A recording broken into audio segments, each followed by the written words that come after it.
여러분, 3월 9일 제20대 대통령 선거일이 다가오고 있죠? 중요한 선거인 만큼 많은 사람이 관심을 가지고 있고 또 공휴일이기 때문에 쉴 생각에 모두 계획을 세우고 계실 겁니다.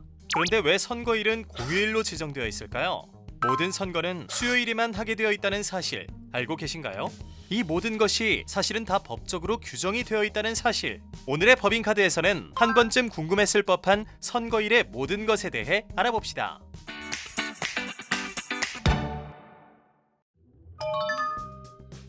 먼저 대한민국의 첫 선거에 대해 알아볼까요?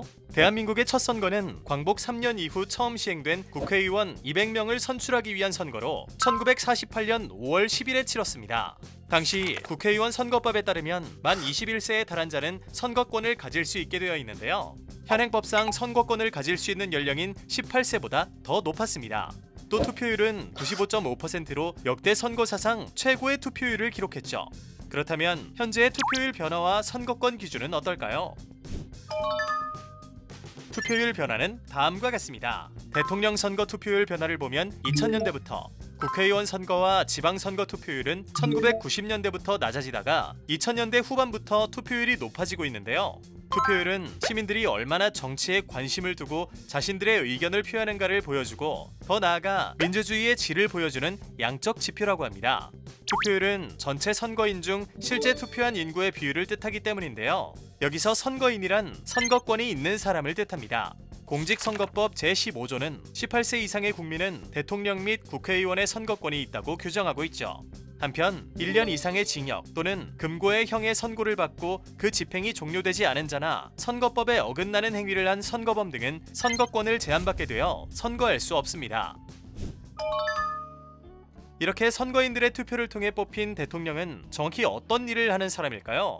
헌법은 대통령은 국가의 원수이며 외국에 대하여 국가를 대표한다고 규정하고 있고 국가의 독립, 영토의 보전, 국가의 계속성과 헌법을 수호할 책무를 진다고 하고 있습니다.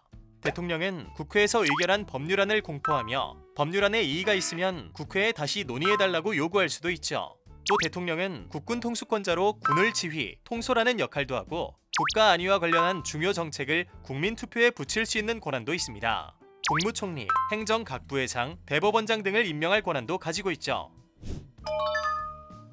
대통령이 되고 나면 달라지는 것들이 있는데요. 우선 대통령과 그 가족까지 모두 대통령 경호처에 철저한 경호를 받게 됩니다.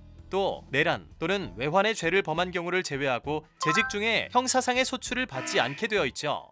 여기서 말하는 내란의 죄는 형법 제87조부터 91조에서 규정하는 죄로 국가 권력을 배제하거나 국헌을 문란하게 할 목적으로 폭동 등을 일으키는 범죄를 의미하고 외환의 죄는 형법 92조부터 제104조에서 규정하는 죄로 국가의 대외적 안정을 해치는 범죄를 의미합니다. 그렇다면 대통령은 아무나 알 수 있을까요? 대통령 선거 후보로 출마하기 위해서는 선거일 현재 5년 이상 국내에 거주하고 있는 40세 이상의 국민이어야 하는데요. 반면 국회의원 출마 자격 조건은 2022년 1월 개정법에 따라 18세 이상의 국민으로 연령 제한이 낮아졌습니다. 대통령 출마 자격 조건을 충족해서 대통령 선거에 출마했다고 가정해봅시다. 선거에 출마한 후보들이 받게 되는 후보 번호는 과연 어떻게 정하는 걸까요? 그 기준도 법률로 정해져 있는데요. 바로 소속 정당의 의석수가 그 기준이 됩니다.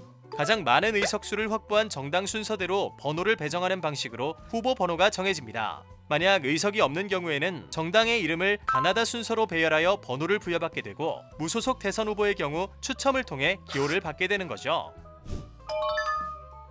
모두 알고 계시다시피 대통령은 임기가 정해져 있죠. 대통령 임기는 5년, 국회의원 임기는 4년으로 각각 5년 동안, 4년 동안 임무를 맡게 되는 겁니다. 또 대통령의 경우 단 한 번만 대통령으로 재직할 수 있게 되어 있고 국회의원의 경우 중임에 대한 제한은 따로 없습니다. 대통령에게 임기 및 중임 제한이 있는 이유는 권력 독재를 막고 재선의 부담을 없애 정책 결정과 집행에 에너지를 집중할 수 있게 하려는 취지입니다. 다가오는 선거일이 수요일이라는 사실 모두 다 알고 계시죠? 생각해보면 모든 대선, 총선, 지방선거일은 수요일입니다. 공직선거법에 따라 모든 선거일을 수요일로 지정해놓고 있기 때문인데요. 과거에는 선거일이 목요일로 지정되어 있었는데 2003년부터 도입된 주 5일제 시행으로 하루만 휴가를 내면 목요일, 금요일, 토요일, 일요일 4일 연속으로 쉴 수 있게 되고, 그렇게 되면 투표율이 저조할 확률이 높아 선거일을 수요일로 지정했다고 하네요. 선거일에 하면 안 되는 것들이 있는데요. 첫 번째로 기표소 내에서 기표 여부와 상관없이 투표용지를 촬영하는 행위는 금지됩니다. 이를 위반하여 투표지를 촬영할 경우 2년 이하의 징역 또는 400만 원 이하의 벌금형에 처할 수 있습니다. 또 특정 정당 후보를 지지하거나 반대하는 행위도 금지되어 있죠. 여기서 V 표시나 엄지를 치켜 세운 표시와 같이 특정 후보의 번호를 연상하게 할 수 있는 손가락 표시 인증샷도 금지되는지 헷갈리시는 분들도 계실 텐데요. 과거에는 이런 행위를 선거법 위반에 해당한다고 보았는데 2017년 2월에 공직선거법이 개정되어 V 표시나 엄지를 치켜 세운 표시를 하고 투표 인증샷을 찍어 SNS에 게시하는 것이 가능해졌습니다. 마지막으로 선거 벽보 등 선거 선전물 훼손은 선거의 알 권리와 공정성 등을 해할 수 있는 행위로서 명백한 범죄 행위에 해당하는데요. 2년 이하의 징역 또는 400만 원 이하의 벌금에 처할 수 있는 행위입니다. 그렇다면 선거운동은 어떨까요? 선거운동은 선거기간 개시일부터 선거일 전일까지만 할 수 있습니다. 선거 당일에 하는 선거운동은 유권자의 선택에 직접적인 영향을 미쳐 자유롭고 합리적인 의사결정을 방해하고 선거의 공정을 해할 우려가 있어 제한되고 있습니다. 다만 후보자나 예비 후보자가 문자 메시지를 전송하는 방법으로 선거운동을 하는 것과 인터넷 홈페이지 등에 글을 게시하는 등의 방법으로 선거운동을 하는 것은 선거일 당일에도 가능합니다. 이렇듯 선거가 국민의 자유로운 의사로 민주적인 절차에 의하여 공정하게 행하여지도록 하기 위해 법적으로 규제를 하고 있습니다. 오늘은 다가오는 선거일을 맞이해서 그동안 잘 모르고 있거나 궁금할 법한 선거 관련된 여러 가지 법적 정보에 대해 알아보았는데요. 헌법 제1조는 대한민국은 민주공화국이다. 대한민국의 주권은 국민에게 있고 모든 권력은 국민으로부터 나온다고 규정하고 있습니다. 이처럼 대한민국의 주인인 여러분 모두가 나라의 앞날을 결정하는 선거에 참여할 권리와 의무가 있는데요. 여러분의 마음을 소중한 한 표로 행사해 주시면 좋겠습니다. 지금까지 법인카드였습니다.